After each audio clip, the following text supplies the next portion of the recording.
Assalamualaikum warahmatullahi taala wabarakatuh. Bismillahirrahmanirrahim. Alhamdulillahirabbil alamin. Wassalatu wassalamu ala asyrafil anbiya'i wal mursalin sayyidina wa maulana Muhammadin wa ala alihi wa sahbihi ajma'in. Amma ba'd.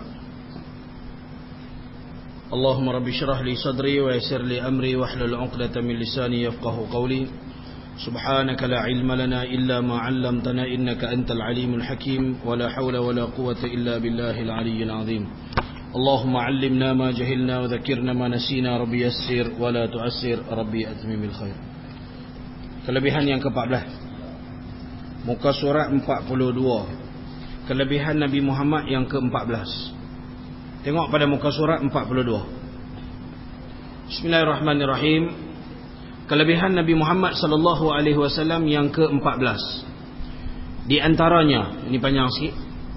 Di antaranya bahawa Allah Ta'ala menulis bagi setiap Nabi ganjaran pahala menurut kadar amalan umatnya. Begitu juga dengan keadaan dan perkataan mereka. Umat baginda sallallahu alaihi wasallam pula adalah separuh daripada ahli syurga. Separuh di sini maksudnya bahagi dua. Allah Ta'ala telah memberitahu bahawa umat baginda sallallahu alaihi wasallam adalah sebaik-baik umat yang dikeluarkan bagi manusia. Dalam satu ayat Allah Ta'ala berfirman, kuntum khaira ummatin ukhrijat linnas. Sesungguhnya sahnya mereka adalah sebaik-baik umat lantaran mereka berkelayakan dari segi ilmu pengetahuan, keadaan, perkataan dan amalan. Tiada dari mana-mana keadaan ibadat pandangan, tiada suatu pun yang menghampirkan dirinya dengannya kepada Allah Azza wa Jalla, dan apa yang ditunjukkan oleh Rasulullah sallallahu alaihi wasallam dan diajak kepadanya kecuali bagi baginda ganjaran sesiapa yang beramal dengannya hingga hari kiamat.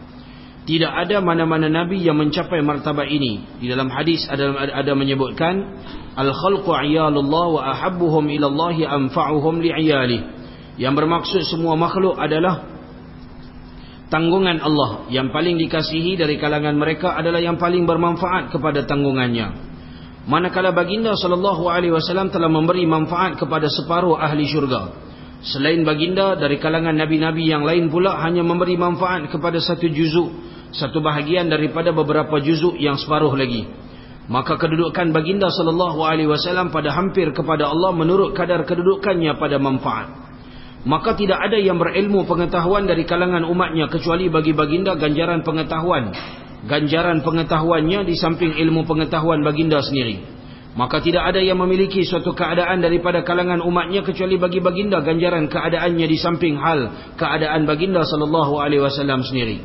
Maka tidak ada yang mempunyai perkataan yang ia disebut bagi menghampirkan diri kepada Allah Azza wa Jalla dengannya kecuali bagi baginda ganjaran perkataan itu di samping perkataan dan usaha baginda sallallahu alaihi wasallam menyampaikan risalahnya. Tidak ada satu amalan daripada amalan yang mendekatkan diri kepada Allah daripada solat, zakat, membebaskan hamba, jihad, kebajikan, kebaikan, zikir, sabar, kemaafan dan perdamaian kecuali bagi baginda sallallahu alaihi wasallam ganjaran pelakunya digabungkan dengan ganjaran baginda sallallahu alaihi wasallam sendiri di atas amalan-amalannya. Tidak ada mana-mana darjat yang tinggi dan martabat yang baik yang dicapai oleh seseorang daripada kalangan umat baginda sallallahu alaihi wasallam dengan bimbingan dan petunjuknya kecuali bagi baginda sallallahu alaihi wasallam ganjaran yang digabungkan dengan ganjaran dan martabat baginda sallallahu alaihi wasallam sendiri. Gandaan tersebut adalah berdasarkan sesiapa yang diseru daripada umatnya, daripada umat baginda sallallahu alaihi wasallam kepada petunjuk atau mensunnahkan satu sunnah kebaikan adalah bagi orang itu ganjaran yang beramal dengannya menurut bilangan pengamal-pengamalnya. Gandaan ini adalah lebih wajar lagi bagi Nabi kita sallallahu alaihi wasallam kerana baginda lah yang menunjukkan ke atasnya, membimbing ke arahnya. Lantaran itu Musa alaihi salam telah menangis pada malam Isra dengan tangisan ghibtah, tangisan ghibtah, tangisan iri hati dalam keadaan turut gembira dan tidak membenci orang yang diiri hatikan itu. Yang ia iri hati dengannya akan Nabi sallallahu alaihi wasallam, di mana umat baginda sallallahu alaihi wasallam yang memasuki syurga adalah melebihi umat Musa alaihi salam. Ia tidak menangis kerana hasad dengki sebagaimana yang disangka oleh sebahagian orang-orang jahil, tetapi ia menangis di atas kekurangannya daripada martabat tersebut. Baik, panjang. Ini yang paling panjang sekali. Kelebihan Nabi Muhammad yang ke-15. Ini kita ulang kaji balik ya. Risalah yang ada di tangan kita ini iaitulah satu risalah yang berjudul Bidayatus Sul fi Tafdilir Rasul.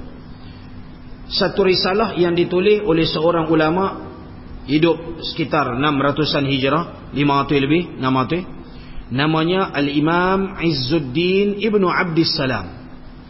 Dia digelarkan sebagai Sultanul Ulama di zaman dia. Ulama besar Izzuddin Ibnu Abdissalam. Dia zaman sebelum Imam Nawawi lagi. Zaman sebelum Imam Nawawi. Maka Izzuddin Ibnu Abdissalam ni salah seorang ulama dalam mazhab Imam Syafi'i. Dia banyak mengarang kitab, dan dia karang salah satu risalah dia ni. Dia cerita tentang dalil-dalil sejumlah daripada hadis, ayat Quran, hadis yang menceritakan kelebihan Nabi Muhammad. Maka kita telah lalui sebelum ini dengan panjang perbahasan. Maka sebelum ini dengan 13 perkara keagungan, kelebihan, mulianya martabat Nabi Muhammad. Dia dalam kitab ni tujuan dia satu ya, supaya orang yang belajar kitab ni rasa Nabi Muhammad tu hebat.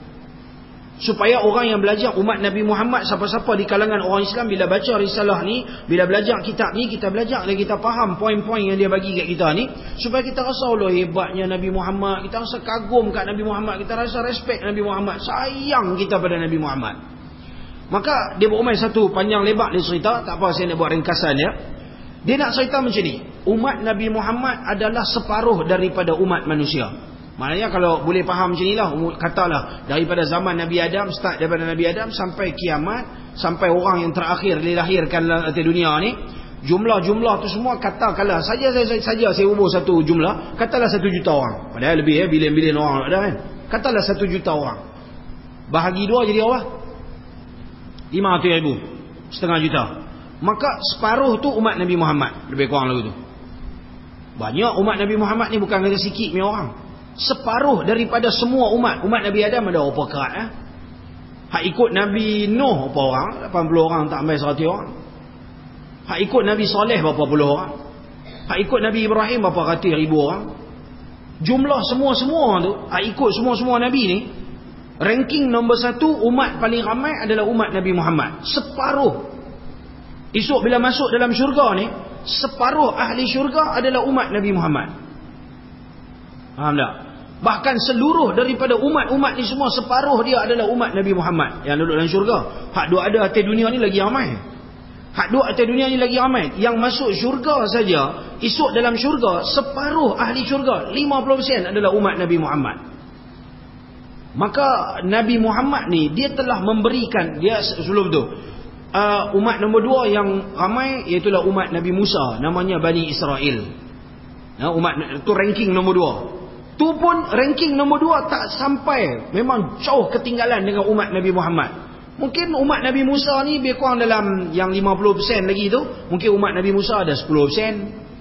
Campur dengan umat Nabi Ibrahim, campur dengan umat Nabi Isa, Nabi tu, Nabi ni, ada 25 orang Rasul. Bukan 25 orang Rasul, 313 orang Rasul, 124,000 orang Nabi. Masing-masing tu dengan umat mereka masing-masing. Ya Allah, punya ramai masing-masing. Hak ada seorang pengikut, hak ada 2 orang pengikut, hak ada 500 pengikut, hak ada 2-3 ribu pengikut, hak ada 2-300 ribu pengikut. Impun semua, bahagi 2 umat Nabi Muhammad. Ramai. Cuba kita tengok, bila dah satu tu poin pertama kita kena faham, umat Nabi Muhammad separuh ahli syurga. Bila separuh ahli syurga, Allah Ta'ala nilai satu-satu manusia ni dari sudut dia punya sejauh mana dia bagi manfaat kepada orang lain. Sampai di umai tadi ada umai satu hadis, Nabi kata, manusia yang bermanfaat, manusia yang hebat ni, al-khalqu iyalullah. Sesiapa, mana dia tadi? Semua makhluk tu adalah tanggungan Allah.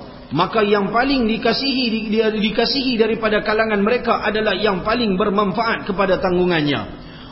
Nabi Muhammad ni, dia telah memberikan manfaat dengan kehadiran dia, dengan ilmu yang dia bagi, dengan bimbingan yang dia ajak, dengan segala ilmu pengetahuan, dengan segala kesedaran yang Allah bagi melalui Nabi Muhammad ni. Nabi Muhammad telah memberikan manfaat kepada separuh daripada ahli syurga. Maka boleh kita bayangkan, dengan ilmu yang Nabi Muhammad sampaikan kepada orang, lepas itu generasi demi generasi, generasi demi generasi, orang duk amai. Dengan amalan yang Nabi duk ajak, bukan hak Nabi punya ilmu tu satu hal dah. Hak dia punya ilmu, dia belajar, dia dapat pahala dah. Lepas tu dia ajak pula ke orang lain pula duk ajak, duk berkembang.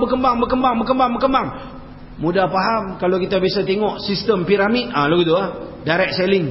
Walaupun sistem piramid tu salah lah dari sudut undang-undang dunia ni, dari sudut agama atas dunia ni salah lah. Kita peras orang lain punya senang kan. Orang lain punya susah, orang lain susah, kita duduk senang. Tak boleh sistem piramid tu. Maka tapi dari sudut pahala lebih kurang lagu tu lah. Nabi Muhammad dia maka dia ajak dengan ajaran dia, dengan ilmu pengetahuan dia, dengan akhlak dia, dengan budi pekerti dia, dengan penampilan dia, dengan cara hidup dia, dengan amalan zikir ibadat yang dia diajak, semua orang duk ikut. Ada manusia yang akhlak mulia daripada kalangan sahabat tabi'in sampai ke hari kiamat. Pahala manusia yang berakhlak mulia. Siapa contoh mula? Nabi Muhammad. Pahala ilmu pengetahuan yang Nabi Muhammad dia sendiri punya ilmu dia dapat dah, dia belajar. Hak yang semua manusia sampai ke hari kiamat sampai menyampai ni, maka sebanyak mana pahala yang Allah bagi kepada semua orang, katakanlah saya belajar. Tu saya kata tentu hari katakanlah saya ada ilmu. Banyak mana pahala yang saya dapat masa saya mengaji dulu. Pahala saya. Katakanlah saya dapat pahala yang saya masa saya belajar dulu, pahala saya lebih kurang ada 30 juta. Kalau boleh dapat pahala macam tu kan. Contoh betul lah ni saya duk mengajar. Saya duk sampai kat tuan-tuan. Maka pahala yang saya dapat hasil daripada saya mengajar, katakanlah 30 trilion. Banyak jelah pahala besar ni. Umur kira besar. Lepas itu tuan-tuan belajar. Tuan-tuan dapat pahala banyak mana? Tuan-tuan dapat pahala 50 juta tuan-tuan belajar. Esok tuan-tuan pula mungkin ada ilmu sampaikan pada orang lain. Sampai menyampai. Berapa trilion pula dapat. Maka banyak mana yang saya dapat, banyak tu juga Allah Ta'ala photostat bagi kat Nabi Muhammad. Banyak mana pahala tuan-tuan dapat, banyak tu Allah Ta'ala photostat bagi kat Nabi Muhammad. Berapa banyak tu guru saya punya pahala dia dapat, banyak tu Allah Ta'ala photostat bagi kat Nabi Muhammad. Dia pun dapat banyak tu juga. Bayangkan hak dia punya sendiri pun dah banyak mana. Lepas itu Allah tak tahu nak habaq macam mana. Dia faham tak? Bayangkan hak Nabi Muhammad punya pahala, hak dia punya ilmu, dia punya pahala, lepas dia punya amalan tu dia dapat pahala hak dia punya sendiri. Hak generasi demi generasi banyak mana mereka buat, seluruh umat Nabi Muhammad punya banyak mana pahala, maka Allah bagi juga Nabi Muhammad juga dapat banyak tu. 2 kali ganda. Hak dia punya sendiri pula. Habis tu hak orang lain punya dengan tak kurang hak saya punya. Pahala yang saya dapat 30 juta masa saya mengaji, banyak tu juga Allah Ta'ala bagi kat Nabi Muhammad 30 juta. Saya punya tak kurang 30 juta. Saya tetap dapat 30 juta. Nabi Muhammad dapat 30 juta. Allah Ta'ala photostat bagi dapat pula kat Nabi Muhammad 30 juta. Tuan-tuan boleh bayangkan berapa generasi daripada Nabi Muhammad sampai ke kita. Berapa generasi, berapa abad, berapa kurun manusia dah lalui bersama ni. Ya Allah, berapa banyak pahala Allah Ta'ala duk bagi, gandaan pahala kat Nabi Muhammad. Katakanlah saya sebagai guru, saya mengajak pada tuan-tuan. Pahala saya tu dah pahala saya dah. Tuan-tuan lah ni belajar. Tuan-tuan belajar lah ni dapat banyak mana tuan-tuan belajar. Mai belajar katakanlah dapat 10,000 pahala. Contohlah duk belajar. Hasil daripada belajar, hasil daripada saya duk mengajar. Tuan-tuan, saya dapat 10,000. Bonus asing. Saya punya asing. Hak tuan-tuan punya duk belajar ni dapat 10,000. Allah Ta'ala photostat. Saya pula dapat 10,000. Tak kurang tuan-tuan punya. Saya dapat lagi 10,000. Gandaan. Esok tuan-tuan dengan ilmu tuan-tuan pergi sampaikan pada orang lain. Kata pula dapat 40,000. Jumlah semuanya 50,000. Saya dapat 50,000. Tuan-tuan punya 50,000 tak kurang. Saya dapat lagi 50,000. Bonus. Maka tuan-tuan boleh bayangkan generasi demi generasi orang yang buat amal, orang yang akhlak mulia, orang yang ada ilmu, yang duk masing-masing generasi demi generasi, semua tu pahala duk naik kat Nabi Muhammad. Makin hari makin tinggi darjat Nabi Muhammad di sisi Allah. Cuba kita bayangkan, oleh kerana Nabi Muhammad ni umat dia banyak, umat dia ramai, separuh daripada ahli syurga, maka boleh bayangkan separuh ahli syurga tu pahala mereka saja banyak mana? Pahala Abu Bakar Siddiq punya mana? Pahala Sayyidina Umar punya mana? Pahala Sayyidina Uthman punya mana? Pahala Sayyidina Ali punya mana? Pahala Bilal, pahala Salman Al-Farisi, pahala siapa lagi? Abdullah ibnu Umar, pahala sahabat-sahabat 10 al-ashr al-mubasysyirin bil jannah, 10 orang sahabat yang dijamin masuk syurga. Pahala-pahala depa ni semua aja punya mana lah. Oh hebat tuan-tuan. Nak abang kata Allah Ta'ala bagi gandaan semua tu Nabi Muhammad dapat. Hak Nabi Muhammad punya pahala katalah 1 juta, maka contohlah katalah umat dia 10 juta lah katalah Nabi Muhammad punya pahala hak dia buat amalan seorang-seorang dia, maka seluruh umat dia punya pahala kata bila mungkin tak sampai kot macam Nabi Muhammad. Katakanlah seluruh umat Nabi Muhammad punya pahala, maka bernilai 5 juta campur dengan Nabi Muhammad punya hak dia sendiri punya 10 juta, maka dah berapa 15 juta dah. Kalau kita boleh hitung dalam bentuk lagu tu, dia nak bagi tahu kata Al-Imam Izzuddin Ibn Abdul Salam nak abang, setiap perilaku, setiap akhlak baik, setiap ilmu yang kita sampaikan, maka Allah bagi gandaan pahala kepada Nabi Muhammad sallallahu alaihi wasallam. Makin hari makin bertambah pahala, makin hari makin bertambah darjat, makin hari Allah makin sayang kepada Nabi Muhammad sallallahu alaihi wasallam. Nak abang lagu mana punya darjat tinggi Nabi Muhammad sallallahu alaihi wasallam. Faham tak? Itu kesimpulan daripada apa yang disebutkan oleh Imam Izzuddin Ibn Abdul Salam dengan ganjaran besar. Sampai Nabi Musa alaihissalam, dia bila jumpa dengan Nabi Muhammad, dia rasa macam iri hati. Dia rasa macam jealous sikit. Dia kata, kalau tuan-tuan belajar dalam bab Isra' Mi'raj, dialog antara Nabi Muhammad dengan Nabi Musa alaihissalam. Bila Nabi Musa kata, wahai Tuhan, dia kata, ini seorang pemuda, muda lah pada Nabi Musa ni sebuah umur kan. Walaupun Nabi Muhammad tu lebih mulia daripada Nabi Musa. Dia ketua kepada para nabi dan makhluk. Kata dengan Nabi Musa alaihissalam, ini seorang pemuda yang dia mai hidup belakang daripada aku. Hanya jadi Nabi Rasul hanya 23 tahun. Umat dia lebih ramai daripada aku. Nabi Musa jadi Nabi ratus tahun.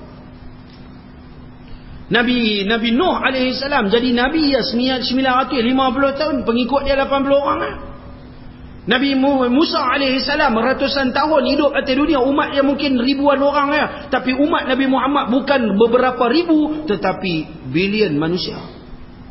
Nabi Musa alaihissalam, dia rasa jela, dia kata, wah aku heran umat dia. Bila Nabi Muhammad mai jumpa Nabi Musa, dia nampak, orang ramai merenyut. Dia kata kat Nabi Jibril, wahai Jibril, ni siapa dia ni, orang ni? Dia duduk keliling dia, ada umat dia ramai ni. Kata dengan Nabi Jibril, wahai Muhammad, itu adalah Musa alaihissalam, saudara kamu Musa. Itu keliling dia adalah pengikut dia. Dia tengok, ramai, ribu-ribu orang. Dia rasa macam ramai. Kata dengan Nabi Muhammad, ramai sungguhlah umat dia, wahai Jibril. Jibril kata, tetapi Tuan hamba lihat di atas langit, tengok berhitam, lagi luas, habis langit semua jadi gelap.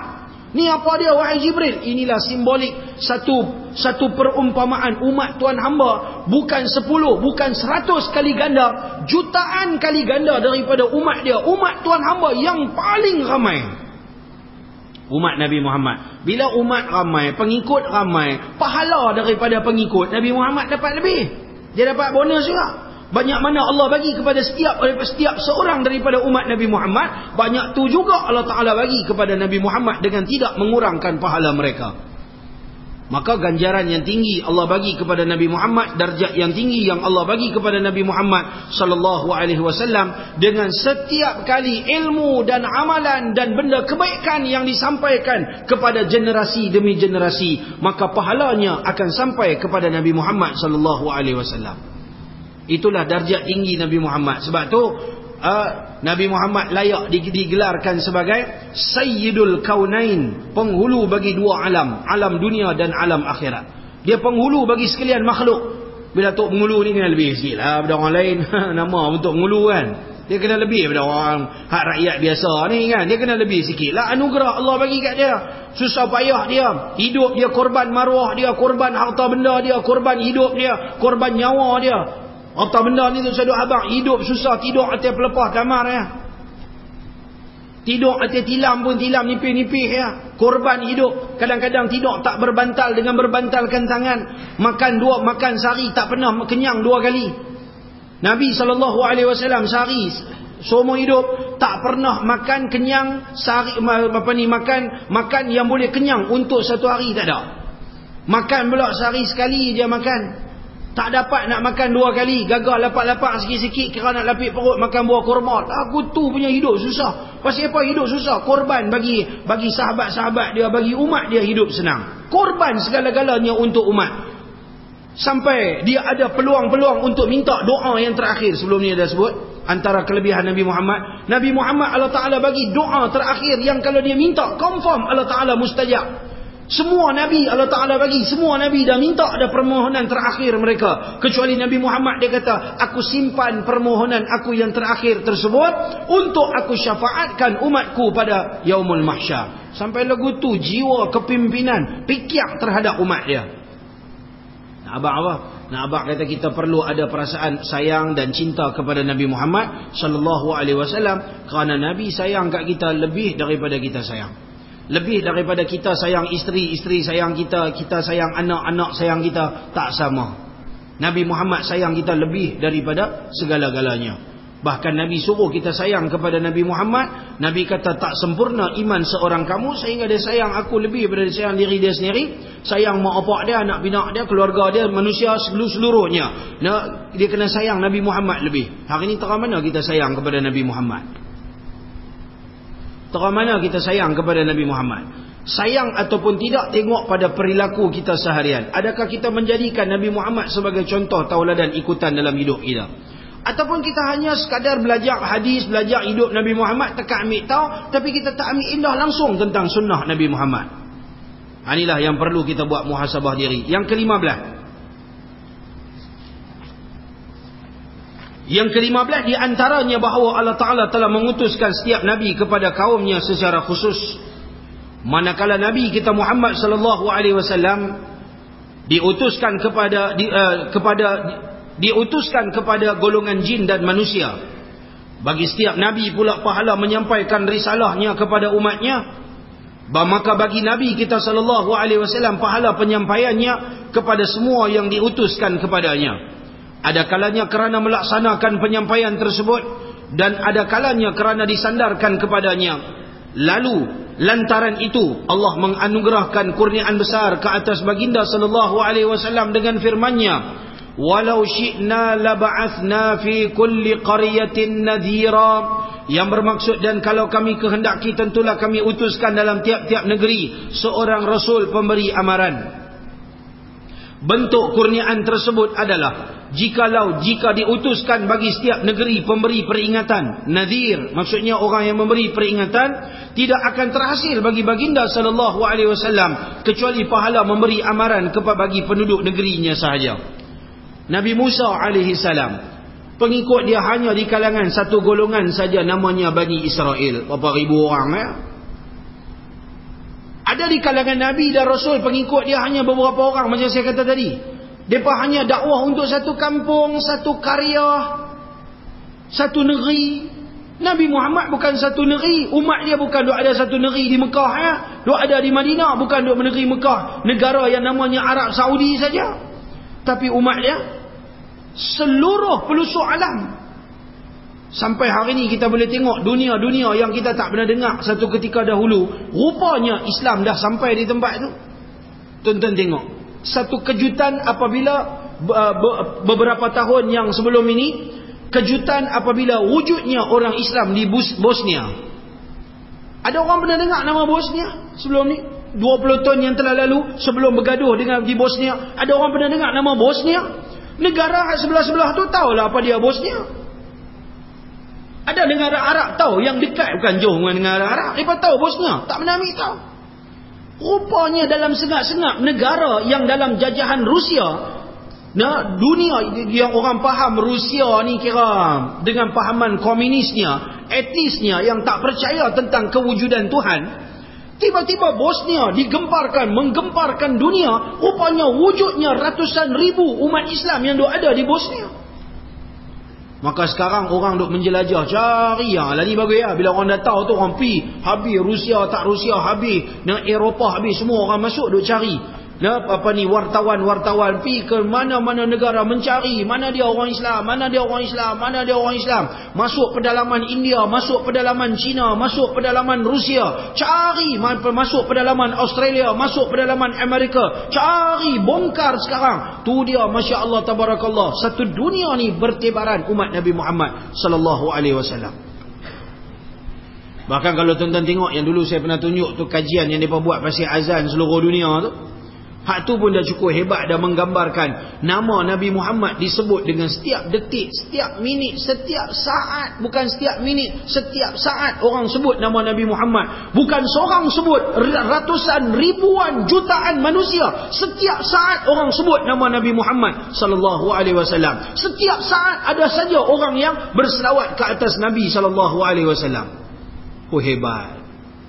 Hak sini masuk Isya pukul 8 8.15 8.16 negeri mana masuk Isya? 8.17 negeri mana masuk Isya? 8.19 8.19 8.20 8.21. Tuan-tuan boleh bayangkan 8.22. Dengan setiap kali azan berkumandang, di situ akan sebut wa asyhadu anna Muhammadar Rasulullah, yang kemudiannya diiringi dengan qamat, diiringi dengan semayang, dalam semayang lagi selawat, tak zikir, sebut lepas tu selawat apa. Banyaklah nak sebut nama Nabi Muhammad ni. Hak sebelum daripada kita 8.15 8.14 negeri mana masuk? 8.13 negeri mana masuk? 8.12 negeri mana masuk? Ya Allah, tu Isya, tu tak kira hak subuh. Hak negeri mana duk sambut subuh lah ni. Hak 8.15 sini masuk Isya. Time ni juga mungkin pukul 5 pagi ke berapa di negara mana ke yang mereka sedang masuk subuh sekarang ni. Mereka sedang duk azan. 8.15 ni bukan di sini saja azan sebagai Isya. Di negeri mana pula azan subuh? Di negeri mana pula azan 8.15 kita di sini? Mereka time lain lah. Tapi time tu mereka Zuhur, time tu mereka Asar, time tu mereka Maghrib, time tu kita sini 8.15 Isya. Ya Allah, bergeraknya bumi dengan setiap kali pergerakan yang berlaku, berapa banyak, berapa juta manusia sebut nama Nabi Muhammad. Fuyo. Ada satu manusia dalam dunia ni nama dia disebut seperti mana nama Nabi Muhammad. Tangtu saja cukup hebat Nabi Muhammad berbanding manusia yang lain. Tangtu saja cukup hebat dan Nabi Muhammad berbanding dengan makhluk yang lain. Maka tuan-tuan yang dirahmati Allah, itulah siapa dia yang kita sebut ni, yang kita duk bicara tentang kehebatan ni, siapa dia? Nabi kita. Siapa dia?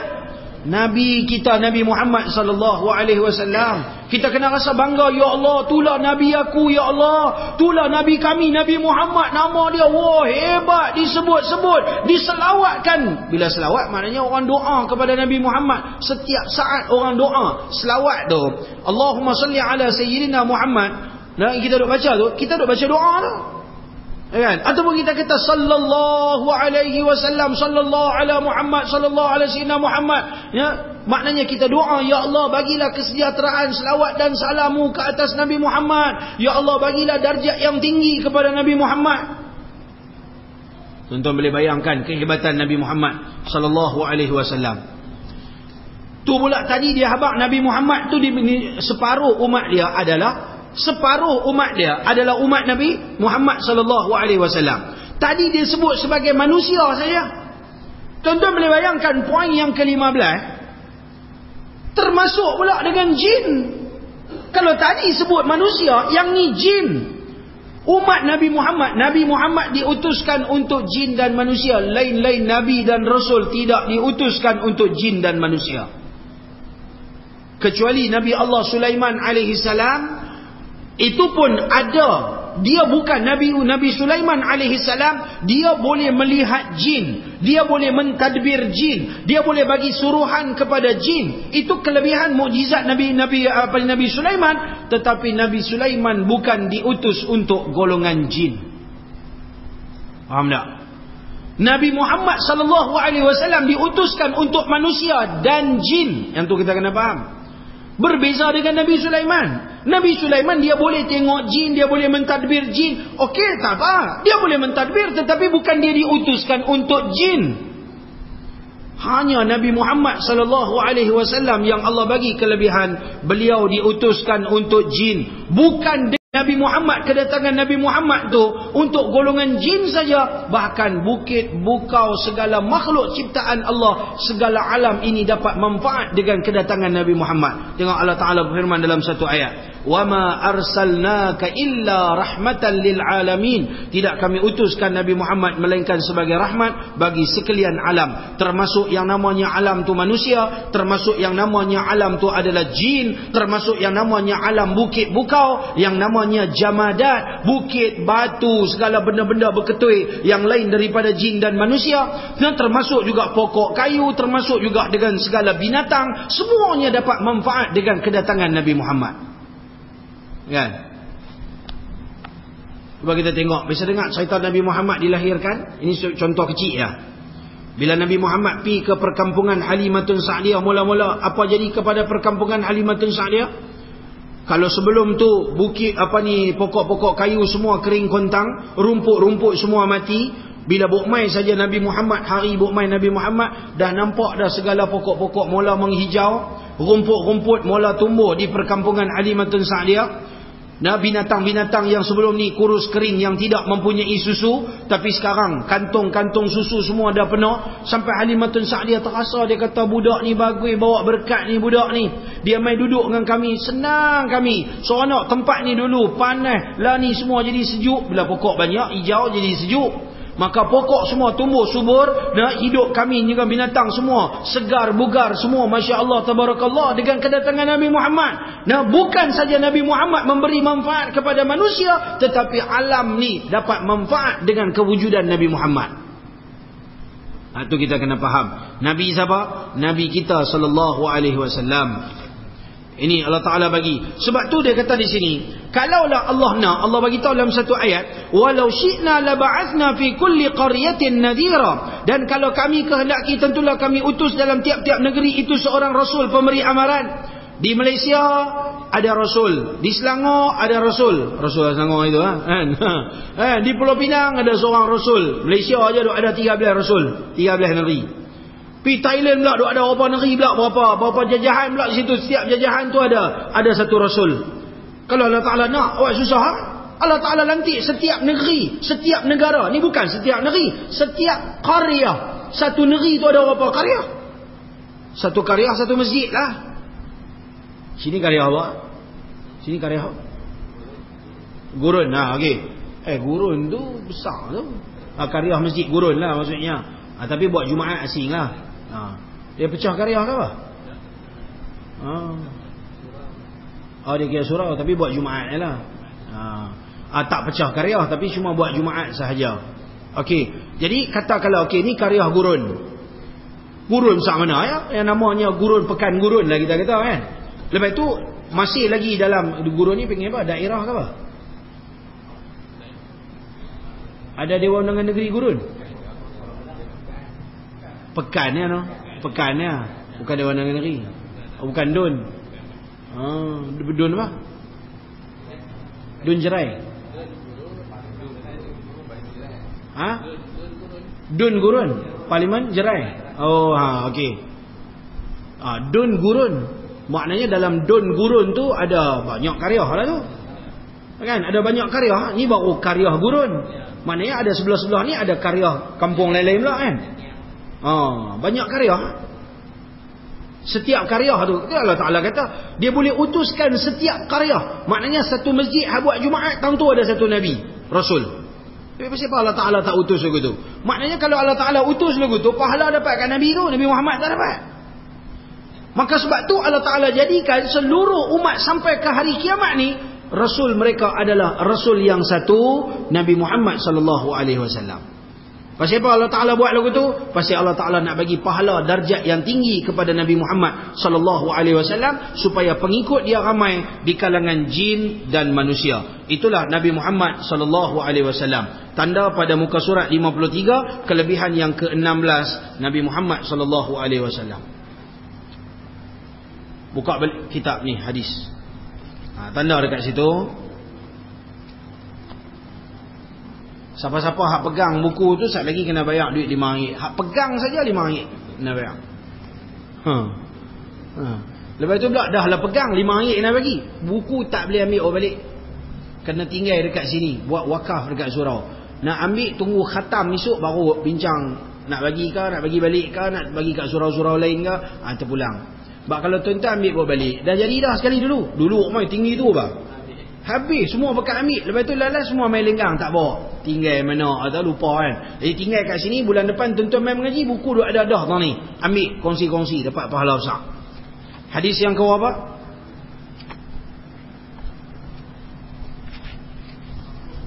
Hadis yang ke-40. 40 kot, saya tanda 40.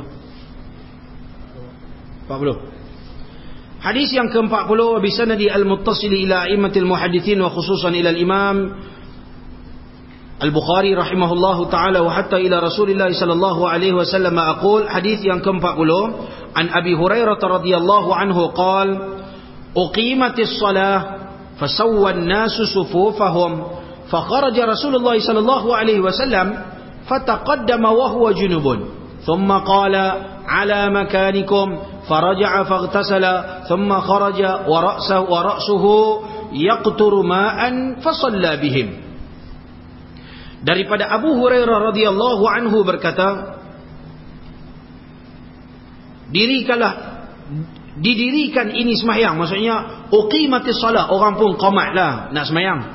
Fasawwan nasu sufufahum, maka lalu Rasulullah sallallahu alaihi wasallam, maka manusia pun berdirilah bila orang dah qamat, maka manusia semua berdirilah di saf-saf mereka untuk nak sembahyang. Fa kharaja Rasulullah sallallahu alaihi wasallam, kemudian keluarlah Rasulullah sallallahu alaihi wasallam. Rasulullah pun datang ke hadapan, dia pun nak jadi imam. Mana baru dia teringat kata dia tu berjunub, maksudnya tak mandi wajib lagi.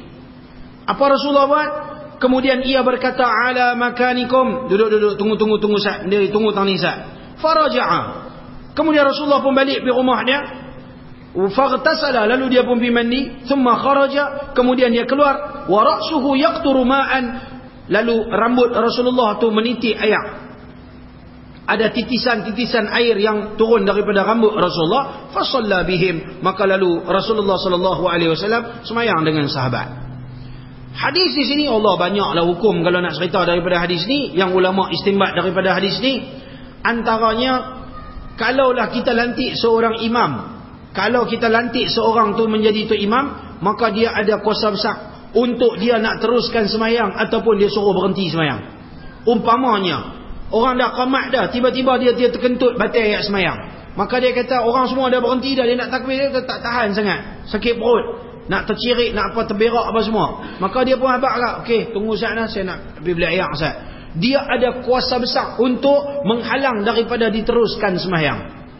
Kecuali kalau sembahyang Jumaat pun tak apa, cuma jadi kalang kabut lah sikit. Jumaat ni dia lepas khutbah dengan sembahyang, dia perlu mualat berturut-turut. Cuma kalau dia takat batal wuduk, dia nak pergi ambil ayat semayang, dia mai semayang, itu tidak putus mualat.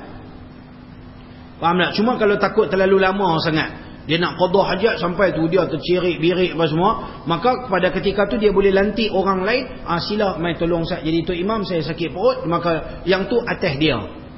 Imam ni di mana-mana satu-satu masjid, apabila imam itu diberikan perlantikan daripada sultan untuk menjadi imam, maka imam ni kuasa dia cukup besar. Lebih-lebih lagi yang melibatkan sembahyang jemaah, yang melibatkan hukum hakam, yang melibatkan dalam masjid, maka dia ada satu kuasa yang cukup besar. Bagus di negeri Kedah dan negeri-negeri seumpama negeri Kedah ni, imam merangkap sebagai pengerusi karya. Imam merangkap sebagai naib qadi. Tu imamlah akad nikah, tu imamlah pengerusi karya, tu imamlah imamkan sembahyang Jumaat dan sembahyang 5 waktu. Tak macam kami di Pulau Pinang. Di Pulau Pinang dia ada pengurusi karya orang lain, tu imam orang lain. Kuasa besar duduk pada pengerusi karya, bukan duduk pada tu imam. Ini kalau di negeri-negeri Pulau Pinang ataupun negeri-negeri yang seumpamanya. Maka tu imam dia tak ada kuasa besar. Apa-apa hanya diputuskan oleh pengerusi karya. Ada orang lagi besar daripada tu imam, sehingga orang tu boleh pecat tu imam, boleh buat lebih kurang, bukan sultan. Tapi kalau di Kedah, alhamdulillah, nak pecat, nak buat lebih kurang kat tu imam tak boleh, sebab dia diberi perlantikan, watikah perlantikan daripada sultan. Maka kuasa dia besar. Dialah nak akad nikah orang, nak bagi cerai, nak rujuk apa semua, rujuk kepada tu imam. Bahkan dia adalah pengerusi karya. Dia kata A, dia kata B. Dialah yang boleh menentukan hitam putih dalam satu masyarakat. Kuasa dia besar. Faham tak? Sebab tu nak lantik mana-mana pemimpin, cari yang terbaik, tu imam yang terbaik. Sebab dia nak kuasa dia tu besar tu. Maka tu imam ni kalau bila sembahyang ni, dia boleh kata tak apa, tunggu Ustaz, saya nak pergi ambil sembahyang. Dia tak lantik siapa-siapa, tunggulah kita. Kita tak boleh marah, tak boleh protes, itu hak dia. Sebab tu kalau di zaman Rasulullah keluar, Rasulullah mai dekat nak semayang, baru tempat semayang, baru sahabat-sahabat qamat. Pasal apa? Kuasa mutlak itu terletak pada imam yang ketika itu adalah Rasulullah sallallahu alaihi wasallam. Maka kalau Rasulullah tak keluar, Rasulullah tak bagi siapa-siapa qamat, maka tak boleh qamat. Qamat tu adalah yang qamat tu tukang azan lah. Maka tukang azan tu dia tunggu isyarat daripada tu imam. Tu imam kata, okey, qamat, baru dia qamat. Ataupun kalau dah biasa tu dia kata, kalau aku keluar pada bilik dengar bunyi aku duk buka pintu tu, qamat. Maka itulah isyarat dia, maka dia baru qamat. Kalau tu imam tak bagi tak bagi kuasa untuk qamat, maka kita tak boleh qamat. Bukan tak boleh qamat, nak pi duduk tempat tu imam, nak selapak jadi tu imam tanpa izin daripada imam tersebut, tak boleh, hukum dia salah. Walaupun dia tok guru besar, ulama turun daripada langit, tak boleh. Besar. Cuma atas kalau dia tu walaupun dia tu imam, tapi dia tu ulama khilaf.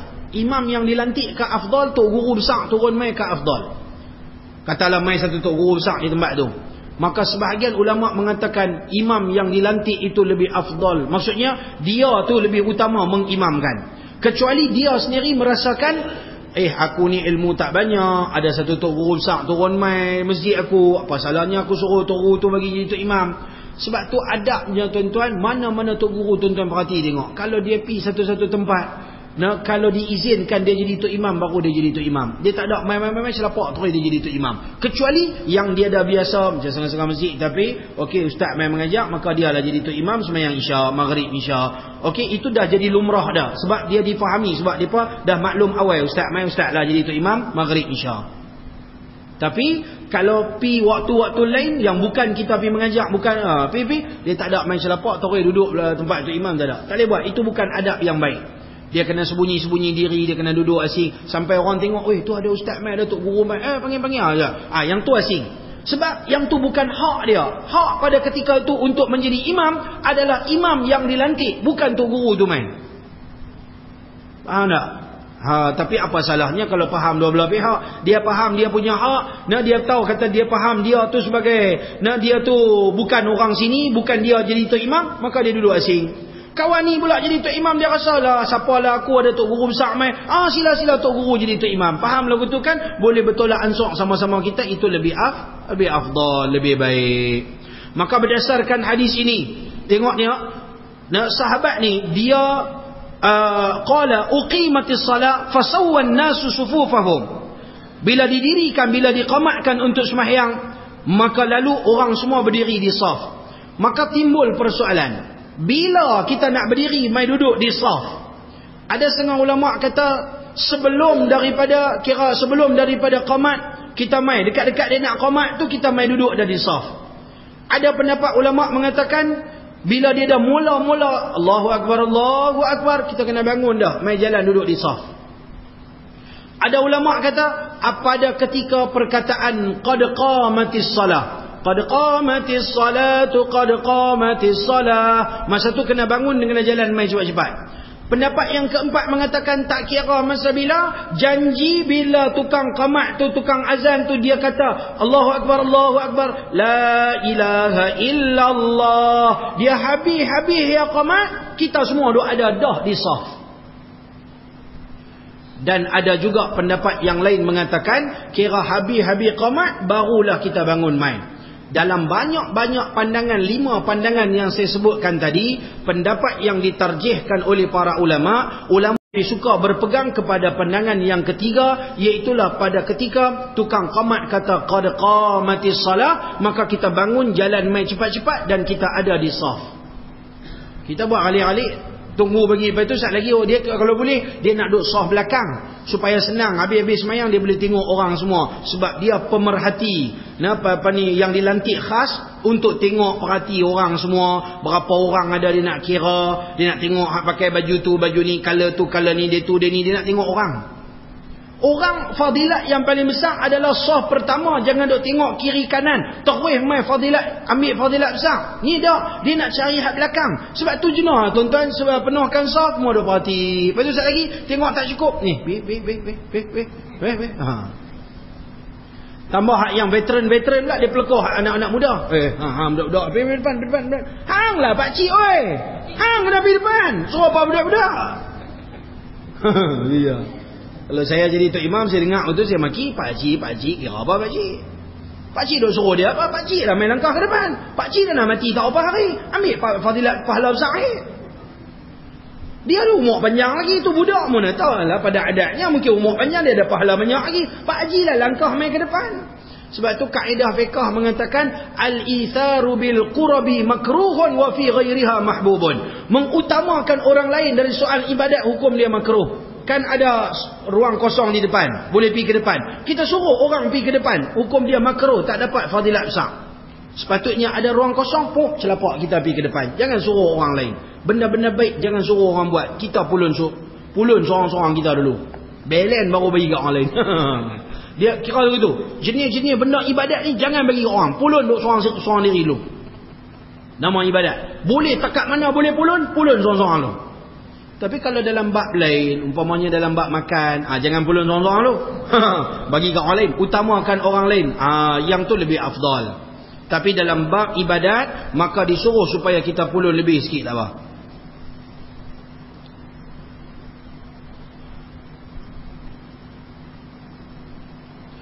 Tengok ada sedikit kesimpulan dalam syarah hadis tu, dia ada sebut di akhir tu dia kata hadis ini menunjukkan bahawa menunjukkan boleh bagi makmum menanti imam dengan duduk atau berdiri jika belum imam bertakbir. Tapi kalau sudah bertakbir, maka hendaklah mereka menantinya dengan berdiri. Boleh tau. Kira tengah-tengah semayang tu dia takbir-takbir, tak imam berhenti. Kita boleh tunggu kalau tahu tok imam masuk untuk ambil ayat semayang, memang nak mai balik, kita boleh tunggu dia mai masuk takbir semayang lain pula. Kita boleh ikut je. Tapi kalau biasanya tempat kita buat macam mana, dia kalau batal wuduk, dia keluar. Tapi kita lantik orang lain lah, pergi yang belakang tok imam tu. Faham tak? Yalah kadang-kadang dia pergi tu mungkin lambat, maka daripada duk tunggu orang sebagai tok imam. Sebab di zaman Rasulullah, mereka takkan semayang melainkan Rasulullah saja imam. Kalau Rasulullah batal wuduk pun, mereka akan tunggu di situ, tak pergi ke mana-mana. Sebab Rasulullah tidak pernah melantik siapa-siapa jadi imam. Selagi Rasulullah, hanya pada ketika 2-3 hari Rasulullah nak wafat, Rasulullah lantik siapa? Abu Bakar Siddiq menjadi imam. Lain pada tu 23 tahun Rasulullah jadi Rasul, tidak pernah ada siapa-siapa yang menjadi imam. Tolak api yang sebelum difardukan semayang, kira berapa belah tahun yang Rasulullah semayang? Berapa belah tahun? 11 tahun. 11 tahun. 11 tahun Rasulullah semayang. Duduk di Madinah 10 tahun. Setahun yang pergi Isra' Mi'raj dapat fardu semayang. 11 tahun Rasulullah semayang. Tak ada siapa pun jadi tu imam kalau Rasulullah ada. Kecuali di mana-mana tempat yang Rasulullah tak ada, maka sahabat-sahabat akan lantiklah siapa-siapa yang terbaik di kalangan mereka menjadi imam. Ataupun sahabat-sahabat yang semayang di rumah, lepas semayanglah 2 lelaki bini ke apakah, yang tu lain cerita. Tapi bila Rasulullah ada di masjid, ataupun khususnya di Masjidun Nabawi, maka tidak pernah sesiapa pun menjadi imam. Rasulullah sendiri pun tak pernah lantik. Sebab tu bila Rasulullah nak pergi semayang, maka sahabat semua tunggu, tak wani kata apa. Maka kita boleh tunggu untuk imam. Ini dalil menunjukkan bahawasanya imam tu dia punya kuasa dia kuat. Kalau dia tak lantik siapa-siapa, maka tak ada lah, kena tunggulah kita. Cuma atas prihatin daripada imam tu, dah aku tak boleh nak jadi tok imam, sila siapa-siapa jadi tok imam Ustaz, nak sakit perut ni, nak pergi bilik ayak ke wuduk terbatal, maka dia boleh lantik siapa-siapa. Baik.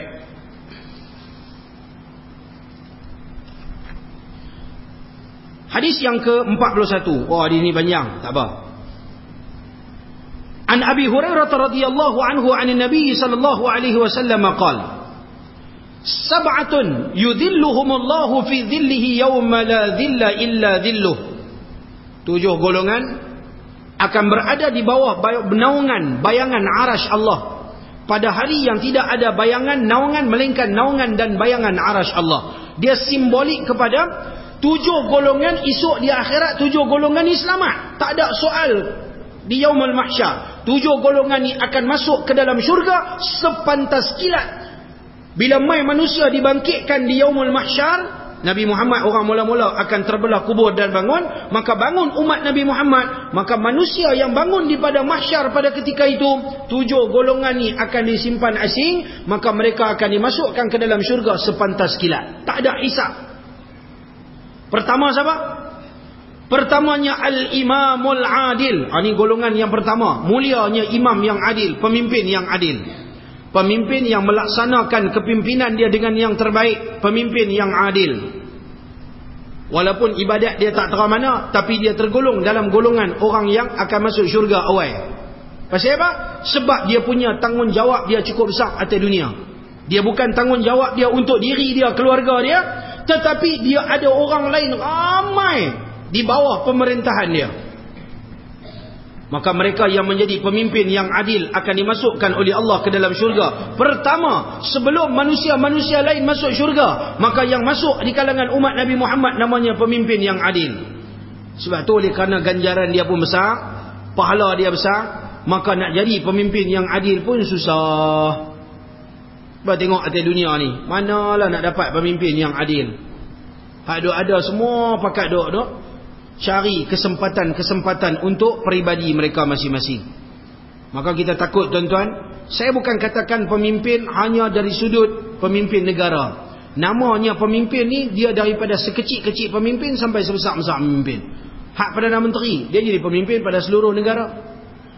Hak jadi menteri-menteri kabinet, dia menteri dalam sudut dia punya kepimpinan.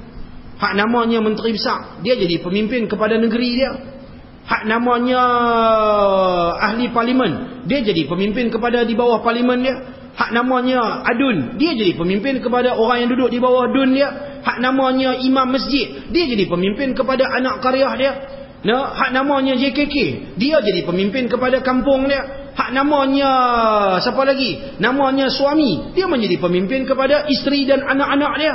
Maka Nabi kata kullukum ra'in, setiap kamu adalah pemimpin, wa kullukum mas'ulun an ra'iyati, dan setiap kamu akan disoal tentang kepimpinan kamu.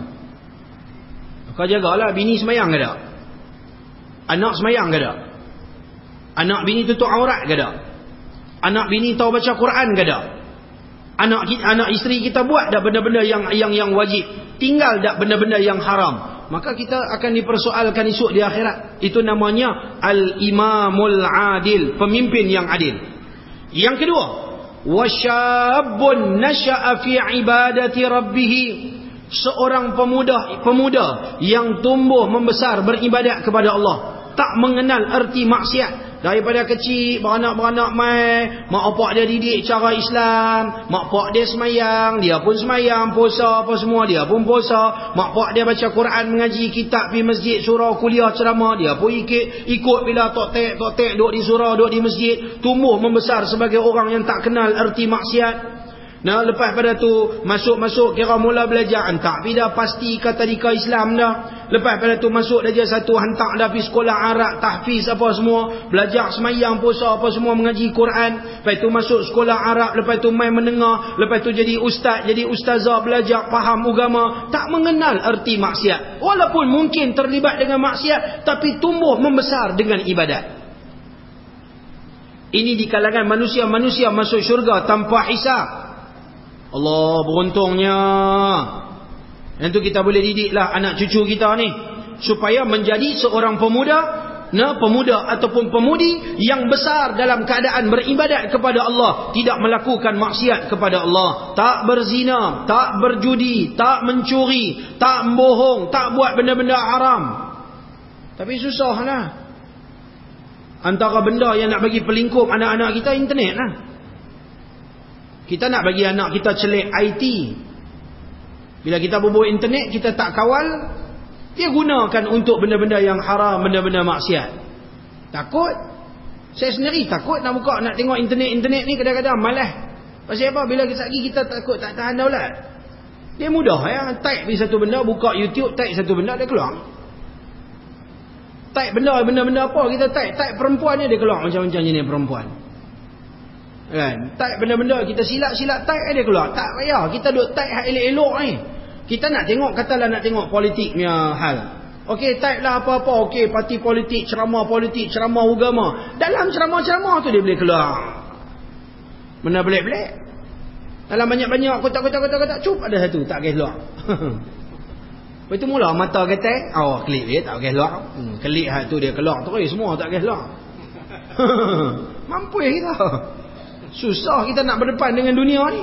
Tu cabaran dia tinggilah. Pasal apa? Ganjaran besar masuk syurga tanpa hisap. Maka Allah bagi kat kita. Allah bagi nak dapat duduk dalam golongan ni, memang dia kena tempuh cabaran dia cukup hebat lah. Tak boleh tak tahan daulat, terlepas. Tak menjadilah seorang pemuda tumbuh membesar dalam keadaan beribadat kepada Allah. Yang ketiganya, wa rajulun qalbuhu mu'allaqun bil masajid. Seorang lelaki, tak kira lah perempuan pun sama, yang hati dia terpaut dengan masjid. Lepas pergi masjid, nak pergi masjid. Ni dah main dah masjid, esok duk cadang lah, esok masjid mana pula, lusa masjid mana pula. Hati dia terpaut dengan masjid. Pantang lapang ya masjid, pantang ada peluang ya pergi masjid. Kira lain pada rumah dia, maka rumah dia yang kedua adalah masjid. Masjid bukan tempat persinggahan di masa lapang, tetapi masjid adalah rumah yang kedua. Faham tak? Pergi kerja pun sat lagi ke agak-agak Zuhur tu, mayang tahu nak tu Zuhur cari masjid.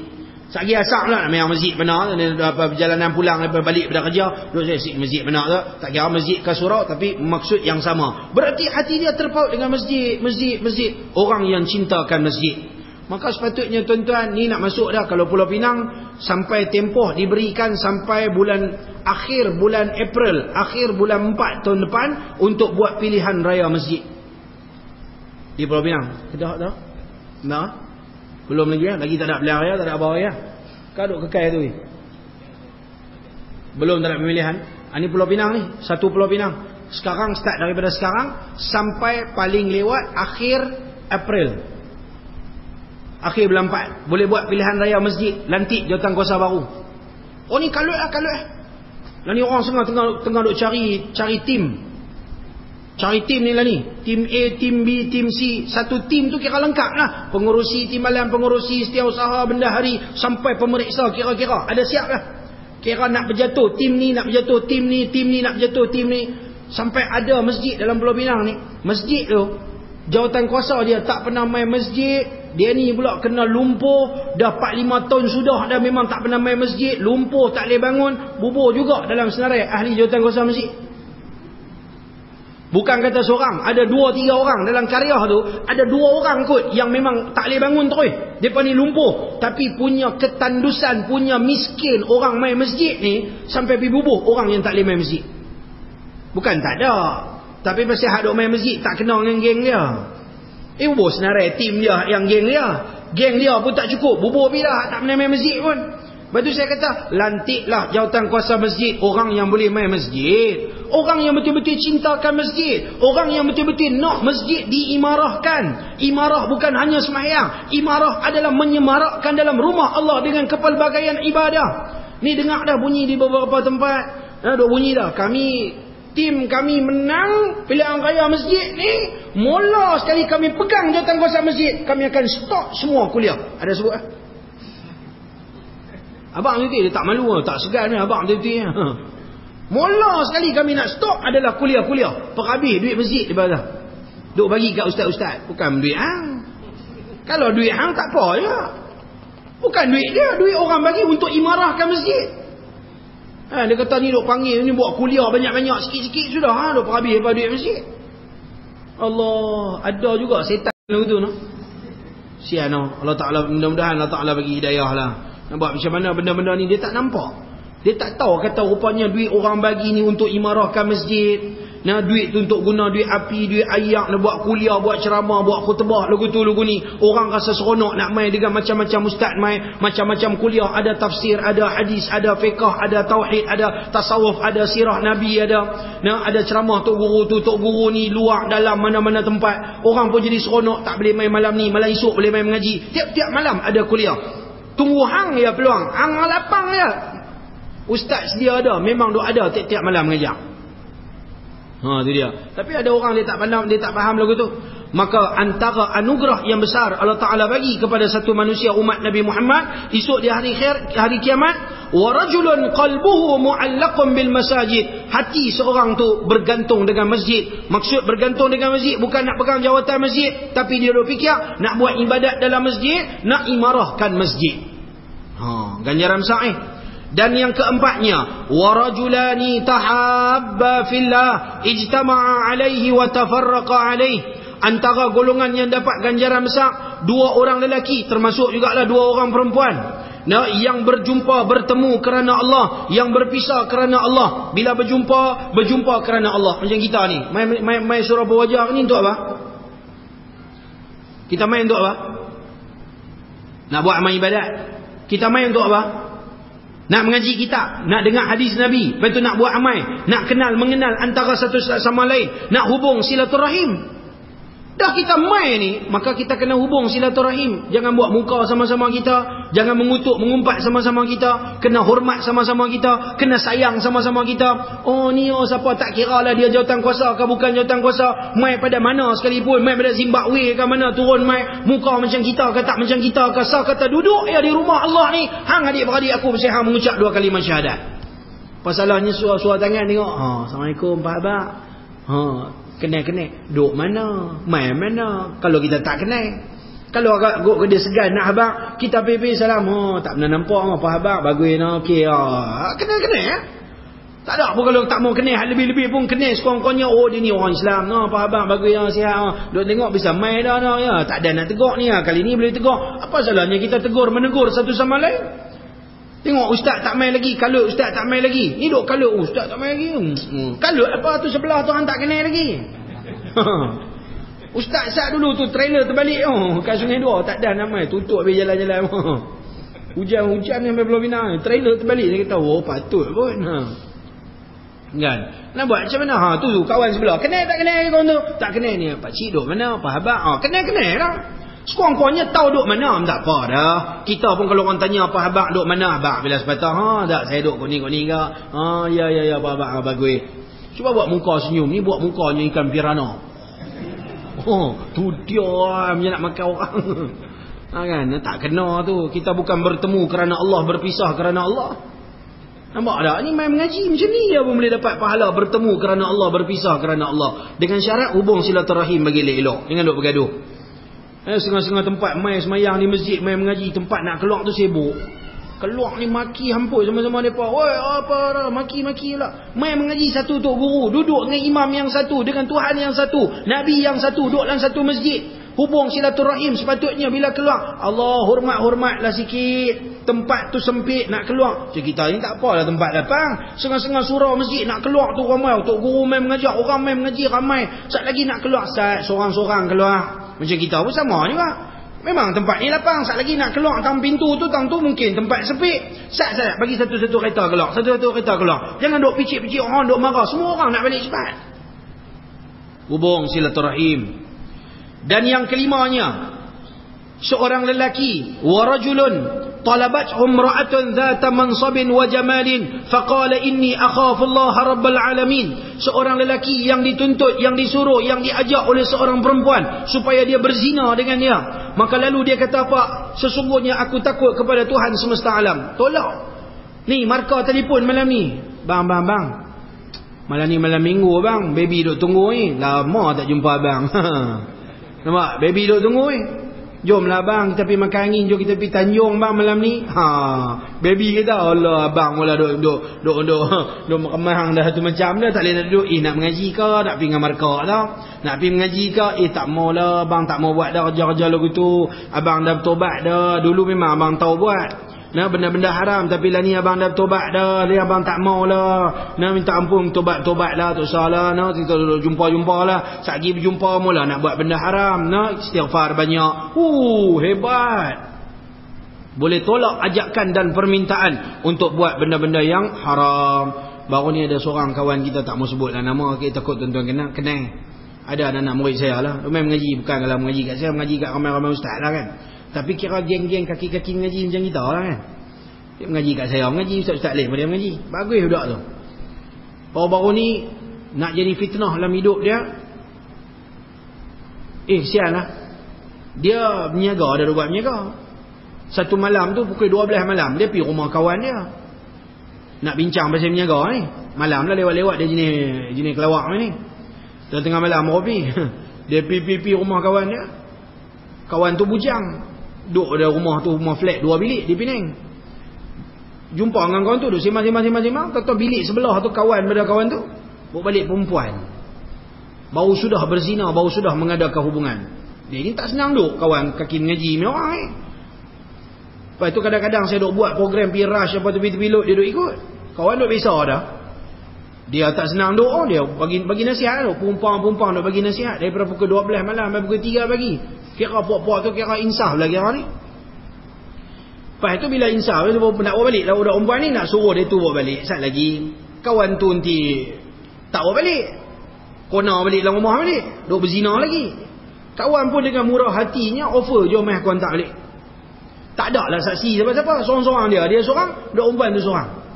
Dalam dia nak bawa balik ni, dalam kereta budak perempuan tu buat Hindustan. Abang berhenti lah Syed, abang cari tempat saya nak cerita pasal saya ambil masalah ni.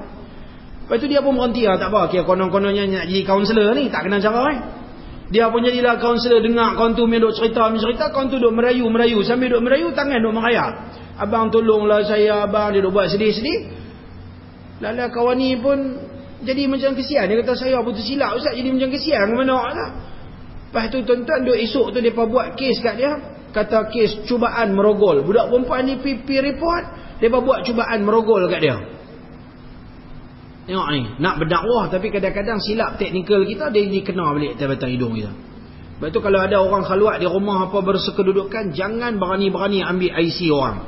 Jangan berani-berani pergi serbu masuk dalam rumah orang. Tunggu polis main. Ikut undang-undang Malaysia, kalau siapa-siapa pergi masuk, dia boleh pergi report. Dia berzina, memang dia berzina. Dia geram kat kita, dia pergi report, dia kata kita serbu masuk dalam rumah. Yang boleh serbu masuk hanya polis ataupun pegawai pencegah maksiat yang ada kad. Nampak macam mana undang-undang dunia lagu tu. Jangan duk serbu tak ketahuan.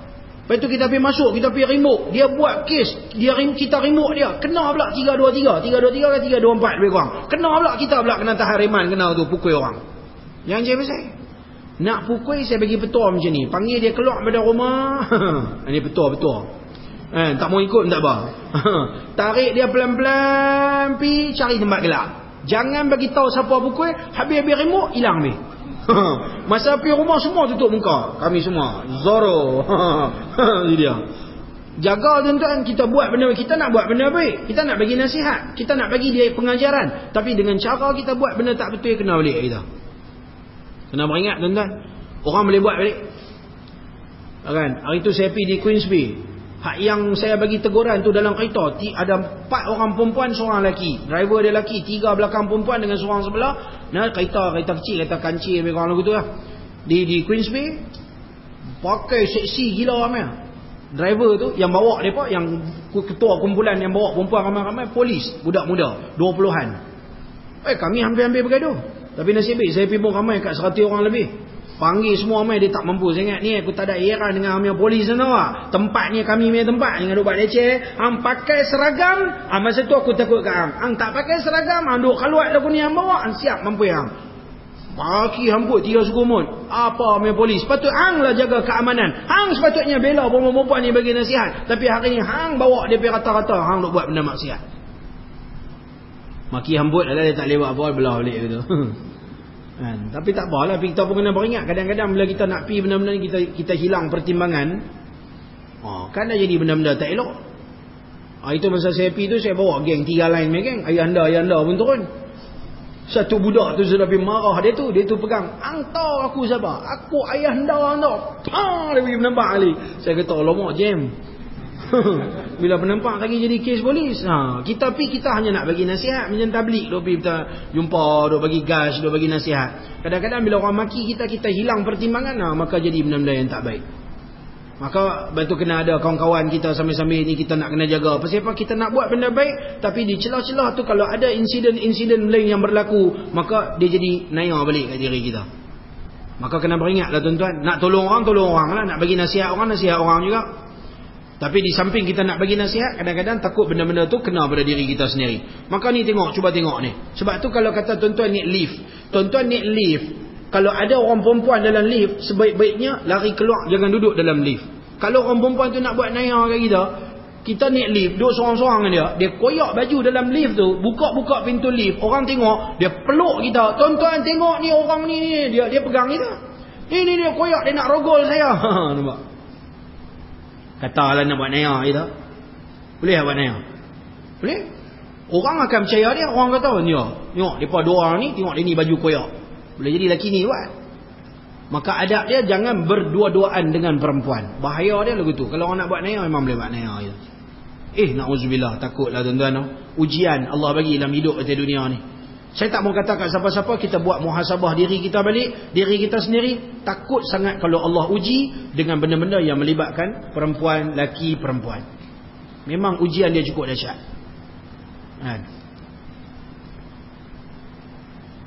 Dan yang terakhirnya, yang keenam, antara yang masuk syurga dengan tanpa hisab, wa rajulun tasaddaqa bi sadaqatin akhfa hatta la ta'lama shimaluhu madza tunfiqu yaminuhu. Seorang lelaki ataupun perempuan yang bersedekah dengan satu sedekah yang tersembunyi sehingga tangan kanan dia memberi infak, tangan kiri dia tak tahu. Maksudnya dia bagi dengan dia tidak ada riak, takabur, ujub. Kira ramai bagi. Dia macam ni ya tuan-tuan. Mula dengan sedikit tapi kita kena bagi. Hari-hari bersedekah, seringgit sampai rasa macam biasa. Tak membebankan kita. Lepas tu baru tingkat sikit lagi. Maka bila kalau kita boleh ajak daripada sekarang, maka tak mustahil satu hari nanti dengan kemampuan yang kita miliki, hari-hari kita bagi RM50, kita takkan rasa kata kita tu hebat. Maka yang itulah pahala yang cukup besar Allah Ta'ala bagi kat kita. Pasal apa? Kalau hari ni kita bagi RM1 pun kita duk rasa macam satu macam. Okey, kita bagi dulu RM5. Agak-agaknya bagi hari ni yang tak rasa macam kita bagi tu banyak. Macam biasa ya, bubur RM1. Bubur dulu dekat mana kita boleh bagi? Bubur RM1. Esok penik pula RM2. Sampai satu hari nanti, mungkin tiap-tiap malam kita boleh infak dengan kemampuan yang kita miliki. Tiap-tiap hari RM50 kita tak rasa apa. Sebab tu tuan-tuan rasa, sebab tu kita yang tak rajin bersedekah, kita rasa kita bagi sekali-sekali kita bubur RM50. Rasa banyak. Oh banyak. Kan? Tak salah kata RM50, bubur RM10 rasa banyak. RM10 tu kalau kata sebulan baru 300, gaji kita mungkin RM3,000. RM10 bukan banyak mana. Tapi pasal tak pernah bagi RM10, kita rasa macam banyak. Tuan-tuan tahu saya duk kutip derma ni nak buat perkampungan, kutip juta duit. Tuan-tuan tahu ada setengah orang main relax ya bagi cek ni, bagi derma ustaz. Tak ada buat kelang kabut tak ada. Main ni berbulan sampul. Ni nak bagi derma, tak apa, risik-risik pun tak payah. Ustaz ambil simpan. Saya tunggu ustaz. Ambil bawa keluar. Tengok tu dia. Biar betul. Berapa kosong? 100,000 bagi relax kata. Bagi 100,000 tu. Saya kata ni betul ni, tulis ni 100,000 tapi sini nampak macam apa kosong. Saya kira kosong, kita tak jarang dapat duit 100,000. 1 2 baru duk kira 10 100,000, 10,000 100,000. Baru duk kira ni budak-budak. Tu tengok balik. Biar betul 100,000 tengok. Pasal saya bisa kenal banyak kali dah. Orang nak bang 1 juta 2 juta kata 100,000 ni banyak, nipu pun ramai. Yang kaki tipu ustaz ni tak apa, saya ingat ustaz nak buat apa 6.5 juta. Tak apalah ustaz, doa lah insya-Allah, tengok dalam bulan depan ke sebulan 2 lagi insya-Allah saya bagi kat ustaz dalam 5 juta lalu tu. Hak penipu lagu ni berlunguk ada kaki penipu ustaz ni. Tak tahu dia jadi tabiat, dia suka pergi sembang orang abang nak bagi juta-juta padahal haram sekupang pun tak. Tahu tak? Kadang-kadang dia tengok ustaz menyaga, ustaz duk menyaga CD apa semua kan. Dia bukan apa, dia nak CD free tu. Jadi dia buat apa nak? Tak apalah ustaz, saya tengok ni, saya bagi tengok insya-Allah mai pun dia buat macam cara style tu, penampilan tu macam mana orang kaya kan. Insya-Allah ni saya tengok kita bagi 5 juta. Ni CD ustaz nak. Kita pun dah ingat nak bagi 5 juta bagi free lu. Tak apa ambil pakai ayak gitu lah, belah habis gitu. Rugi dia bagi. Tak apalah, kita bagi tu dah mungkin dapat pahala. Kita dah ingat tu dah dapat 5 juta. Bagi baloi lah dengan bagi CD free kan. Kadang-kadang bukan apa dia saja memang nak cari, dia memang nak senang. Memang betul-betul kedekut memang tak orang bagi. Setengah-setengah orang main bagi 30,000, 10,000, saya kata mana depa dapat kekuatan boleh bagi lagu ni no? Macam mana Allah Taala bagi tu dia lagu tu ya 10,000, 15,000, 10,000, 15,000 lagu tu ya tiap-tiap bulan boleh main bagi. Tidak senang nak cari duit. Setahun 2 tahun nak kumpul 1 juta nak beli tanah, nak buat lagi, nak cari duit lagi 4-5 juta lagi nak buat perkampungan Islam. Senang ke? Lepas tu kadang-kadang Allah fikir-fikir balik, ya Allah no. Iman manusia ni Allah Ta'ala bagi tak sama. Iman kau ni lagu tu, iman kau ni lagu ni, iman kau tu lagu tu. Benda ni hasil daripada iman. Orang iman tinggi dia akan bersedekah. Masya Allah mudah dia boleh bagi. Mudah-mudahan Allah takdirkan kita, Allah jadikan kita di kalangan orang yang mudah untuk bersedekah. Sebab tu petua dia, sedekah dengan yang sedikit, biar bagi kita rasa berkemampuan, dan kita bagi sehingga tangan kanan kita bagi, tangan kiri kita tak berasa. Maknanya yang kita bagi tu kita tak terasa kurang diri kita, harta kita. Bagi dengan ikhlas lillahi ta'ala. Terakhir sekali orang yang akan masuk syurga tanpa hisab, wa rajulun dzakarallaha azza wa jalla khalian fafadat ainahu. Seorang lelaki walaupun perempuan, yang berzikir mengingati Allah Subhanahu wa taala sunyi diri, sunyi sepi, duduk seorang-seorang di rumah, duduk cerok belakang-belakang tiang, tak mana-mana duduk, istighfar, zikir, sebut nama Allah, lalu fafadat ainahu, lalu menitis air matanya. Kita pernah dah seumur hidup berzikir keluar air mata? Kita pernah dah sebelum ni istighfar keluar air mata? Allah. Tak pernah. Kadang-kadang kita duk buat, saya duk buat program sentuhan kalbu, pengembaraan jiwa. Malam esok ada di perkarangan Masjid Syed Usop 2 Bigat dekat dengan hospital. Pengembaraan jiwa ke alam akhirat selepas solat Isya. Tuan-tuan berkemampuan pergilah Penang esok. Dan banyak tempat kita buat. Bila kita habis tu masa salam-salam, dia main peluk ni, jom siap peluk, main nak nyawa tak boleh. Menangis. Masihlah ustaz, saya seumur hidup tak pernah menangis ustaz, malam ni baru menangis ustaz. Dia peluk ni tak mau nak lepas. Saya duk gitu penat. Dia punya sedih tu, ya Allah, dia dapat sentuhan-sentuhan tu. Baru kita tahu punya ada juga orang duk dalam dunia ni tak pernah menangis seumur hidup ni. Kira gelak, kira seronok. Tiba-tiba tak apa sentuhan yang dia dapat. Mungkin zikir, mungkin selawat, mungkin apa dia dapat. Allah rasa menangis. Sedih sungguh hari ni, menangis tak henti-henti. Ada satu pakcik tu saya buat sentuhan kalbu daripada mula. Saya duk cerita pasal Nabi Muhammad. Dia buat bodoh, relax. Dia duduk depan saya duk tengok dia. Duk cerita pasal Nabi Muhammad, tak langsung tak menangis. Saya kata tak apalah. Nampak macam mana hati mungkin tak dapat sentuhan lagi. Last sekali kata bangun semua tuan-tuan, kita nak habis dah, kita nak bersurai, kita baca selawat kat Nabi Muhammad. Keluar yang gambar makam Rasulullah tu, dia selawat kat Nabi Muhammad. Tak duduk, dia tunduk muka dia, bangun tu kambu keluar air mata, dia menangis. Habis tu dia main cari, dia peluk saya. Dia pegang tu hayun. Saya kata dahsyat. Ada satu budak kami buat camp motivasi hari tu di Kulim, tuan sudah. Cerita pasal buat motivasi apa? Sehari suntuk. Lepas tu main malam petang tu sebelum depa nak balik, kita buat program sentuhan kalbu 3 hari silap. 3 hari 3 malam. Hari terakhir nak balik tu, lalu kita pun buat cerita tentang sentuhan kalbu, buat banyak gambaran manusia sebelum masa duduk dalam jadi benih, duduk dalam perut ibu apa semua, cerita pasal mak bapak. Dia duduk daripada mula, dia duduk relax macam tengok televisyen, tengok wayang. Duduk relax. Buat tak ada apa. Kita duduk cerita, bayangkan ibu anda, bayangkan ayah anda, bayangkan kalau balik ni mak bapak kita mati macam mana lu dia relax. Dia seorang tak menangis. Lain semua budak mau pakat menangis. Last sekali habis saya ingat, habis budak ni tak ada apa, macam mana tak dapat sentuhan je ni, mungkin tak tahulah apa latar belakang hidup dia kan. Lepas tu saya kata okey, last sekali ada mak opak main dalam gelap tu, kita bawa mak opak daripada di belakang main duduk sengak-sengak. Habis tu program tu saya kata okey, sila lihat di belakang, di sana ada ibu dan ayah anda, cuba cari yang mana ibu ayah yang hadir, pergi salam minta maaf. Dia pergi salam, jumpa mak dia peluk mak dia sampai balik, dia duduk menangis tak henti-henti. Masa program tak menangis, tapi dia nampak muka mak dia terus, dia lari habis menangis. Allah. Lepas tu saya kata kadang-kadang kita perlu pelbagaikan program. Kadang-kadang ada orang main duk kuliah lagu ni mengaji menangis. Kami duk pondok lu tok guru baca kitab hikam, mengaji kitab tasawuf. Saya mengaji, saya tak pernah angkat muka. Pasal apa? Tak boleh nak angkat. Tok guru duk kata tu kena betul-betul atas batang hidung kita, atas kepala kita. Dia duk kata kita ni riak, kita ni takabur, kita ni ujub, tak boleh angkat dah. Ya Allah, kena. Kita ada setengah orang dia mengaji lagu tu, dia mengaji kitab dia boleh menangis. Ada setengah-setengah orang dia buat zikir munajat, dia boleh menangis. Ada orang setengah buat program sentuhan kalbu, boleh menangis.